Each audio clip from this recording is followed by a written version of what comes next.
ప్రభునందు మా ప్రియమైనటువంటి సహోదరి సహోదరులకు ప్రభు నామన మీకు మా శుభవందనాలు తెలియజేస్తున్నాం.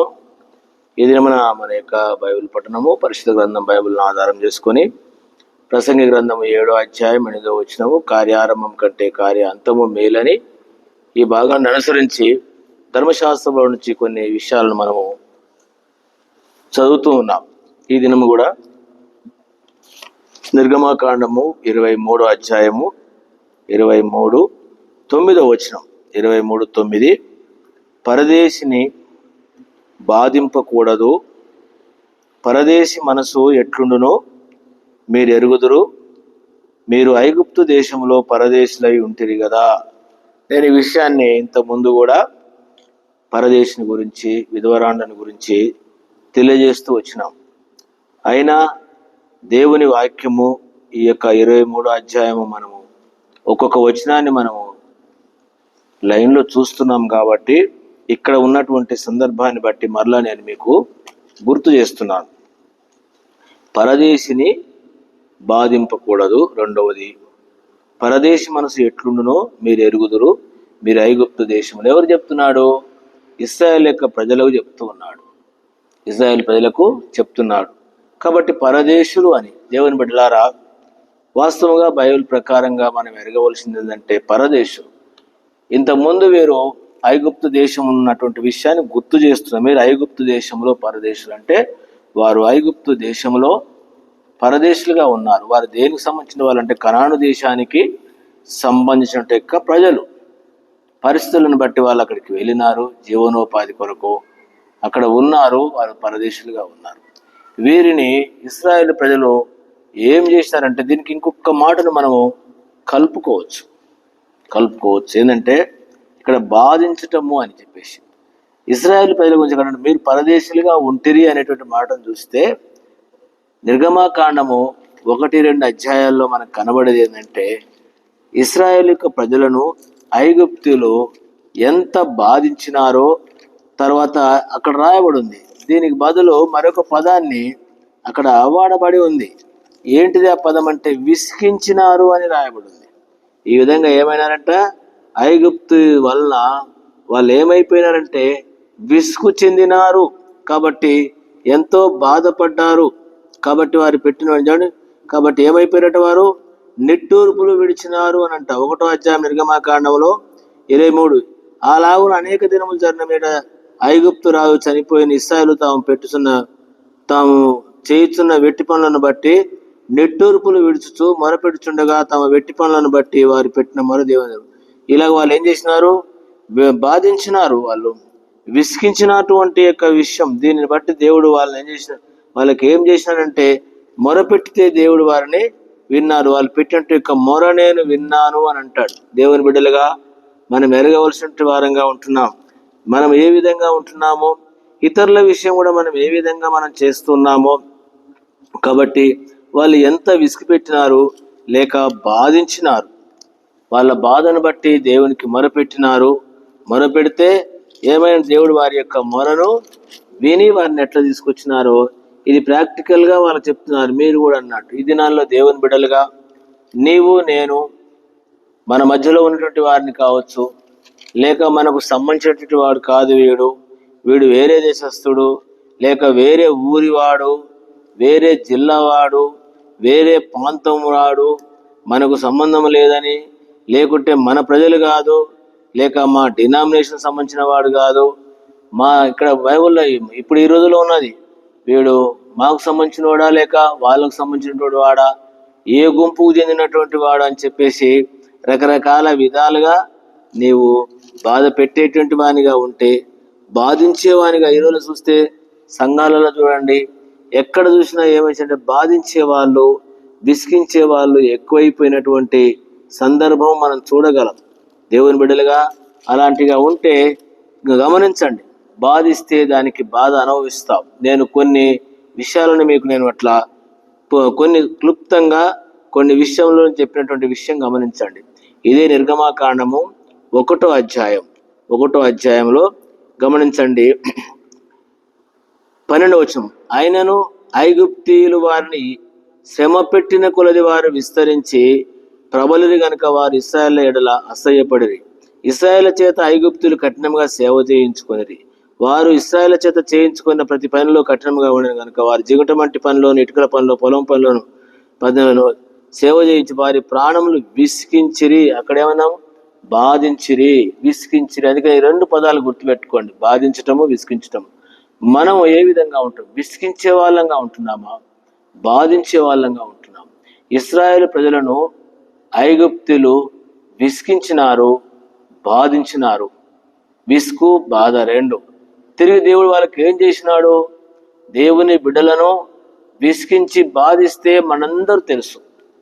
ఇశ్రాయేలు యొక్క ప్రజలను బాధించినందుకు, ఈ విసికించినందుకు వారికి ఏమి జరిగిందో నేను ఇప్పుడు నోటితో చెప్పడమే కాదు, మీ అందరు తెలుసు. విసికించినారు.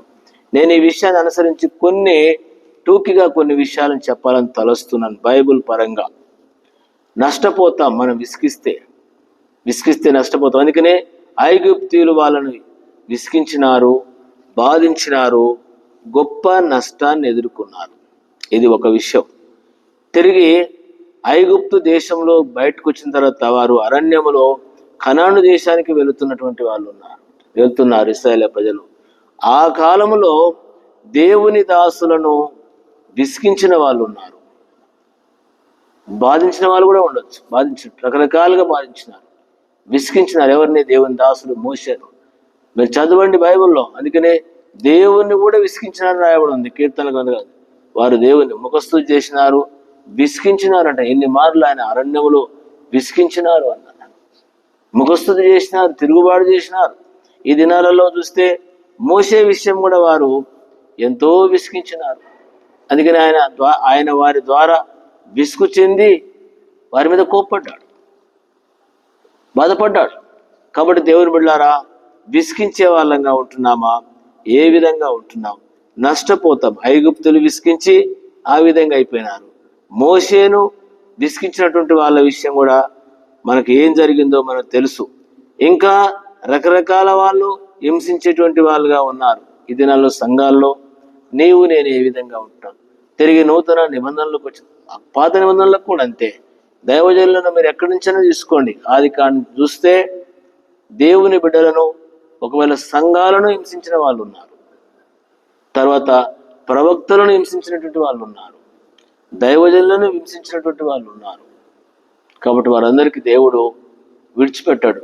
వారి పరిణామం వాళ్ళు జరిగినటువంటి విసుగును బట్టి దేవుని కొరకు వారు నిలబడ్డారు కాబట్టి వారికి దేవుడు బహుమానం ఇస్తాడు. ఎవరి ద్వారా అయితే విసుగు చెందారో, విసికించినటువంటి వారికి ఉన్నారో వారికి శిక్ష కూడా ఇస్తాడు. కాబట్టి ఈ దినాల్లో ఉన్నట్టు మనము పరదేశిని ఏం చేయకూడదు? విసికించొద్దు. ఇంకొక మాట, పరదేశం ఎవరంటే దేవుని బిడ్డలు. వాళ్ళు పరదేశులు అని మనం పాట పాడతామంటే వారు ఎదిరిస్తున్నారు.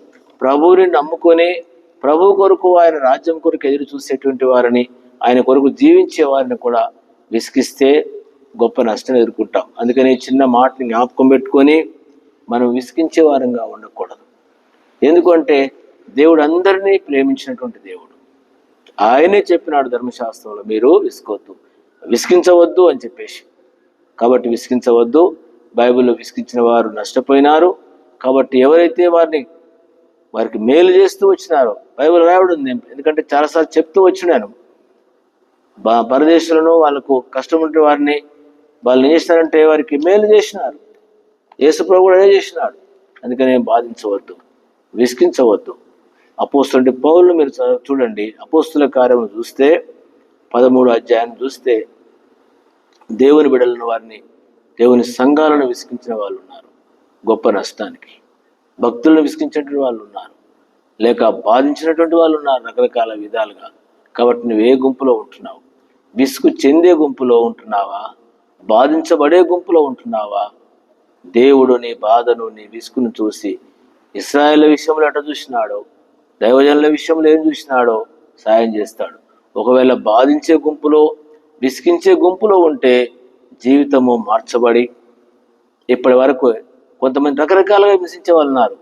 కొంతమంది కుటుంబాలను హింసించే వాళ్ళు ఉన్నారు, భార్యలు హింసించే వాళ్ళు ఉన్నారు, భర్తలు హింసించే వాళ్ళు ఉన్నారు, పిల్లలు హింసించేటువంటి వాళ్ళు ఉన్నారు, సంఘాలలో ఉంటే సంఘాన్ని హింసించేటువంటి వారు ఉన్నారు, దేశంలో ఉంటే దేశాన్ని విసిగించే వాళ్ళు ఉన్నారు. ఏ జాబితాలో నుండి ఎందుకంటే విసిగించకూడదు. ఇది మనం గుర్తుపెట్టుకోవాలి. విసిగించినావంటే దేవుని మాట వినకుండా రేపు నీవు కూడా విసిగింపబడతావు. అంతేకాదు ప్రభు వస్తున్నటువంటి సందర్భంలో ఆయన కూడా చేసినట్టు ఆయన బాధించడానికి వస్తాడు. ఒక మాట చదువుతాము, యూదా పత్రికలో ఈ విధంగా ఉంది. ప్రభు ఎందుకు వస్తున్నాడు అని అంటే ఒక్కొక్కరికి వీళ్ళందరినీ ప్రతిఫలం ఇవ్వడానికి వస్తున్నాడని చెప్పేసి రాయబడి ఉంది. కాబట్టి ఈ మాటలు జ్ఞాపకం పెట్టుకుందాం. యూదా పత్రికలో గమనించండి, ప్రభువు వచ్చేటువంటి విషయంలో వాళ్ళందరూ కూడా రహస్యం ఉన్న కళ్ళు కనుచున్నారు. మీకాయలయ్యో వారికి శ్రమ సుఖబోధను నెలగా ఆనోకును వీరి గురించి ముందుగా చెప్పి ఒప్పించారు. గమనించండి 14:15, ఆదాము మొదలుకొని 7వ వాడైన ఆనోకు కూడా వీరిని గురించి ప్రవచించాడు. ఇదిగో అందరికీ తీర్పు తీర్చుకును, వారిలో భక్తిహీనులందరూ భక్తిహీనంగా చేసిన వారి భక్తిహీన క్రియలను గూర్చి, భక్తిహీనులైన పాపులు తమకు విరోధంగా చెప్పిన కఠినమైనటువంటి మాటలు అంట. చూడండి, కఠినంగా మాట్లాడుతూ ఉంటాం. విసుగు చెందుతా మాటలను బట్టి మాటలంటి గూర్చి వారిని ఒప్పించుటకును ప్రభు తన వేవేల పరిశుద్ధుల పరివారంతో వచ్చెను అంట. వస్తాడు. కాబట్టి నీవు విసిగించే గుంపులో ఉంటే, నీ మూలకంగా అనేకులు బాధించబడుతున్నట్లయితే ఏ విధంగా కావచ్చు, రేపు ప్రభు ఒప్పించడానికి వస్తున్నాడు, తీర్పడానికి వస్తున్నాడు. ఆ రోజు నువ్వు నిలబడతావు. అనవసరంగా ఎంతమందిని మనం బాధించినామో, ఎంతమందిని మనం విసిగించినామో, మన ద్వారా ఎంతమంది విసుగు చెందుతున్నారో దీన్ని మనము లెక్క అప్పగించవలసిన వారంగా ఉంటున్నాం. కాబట్టి ఆ విధంగా ఉండకుండా చదివినటువంటి వచనాన్ని ఆధారం చేసుకొని మనము ఏం చేయకూడదు, బాధించకూడదు. నిర్గమకాండము 23వ అధ్యాయము 23వ అధ్యాయము 9వ వచనంలో మనం చదివినటువంటి మాటను బట్టి పరదేశిని బాధింపకూడదు. పరదేశి మనసు ఎట్టుండునో మీరు ఎరుగుదురు, మీరు ఐగుప్తు దేశంలో పరదేశులై ఉంటుంది కదా. కాబట్టి ఈ విషయాన్ని జ్ఞాపకం పెట్టుకొని మనం ఆ విధంగా విసిగించకుండా ప్రభువును బట్టి వారికి మేలు చేసేవారముగా, వారిని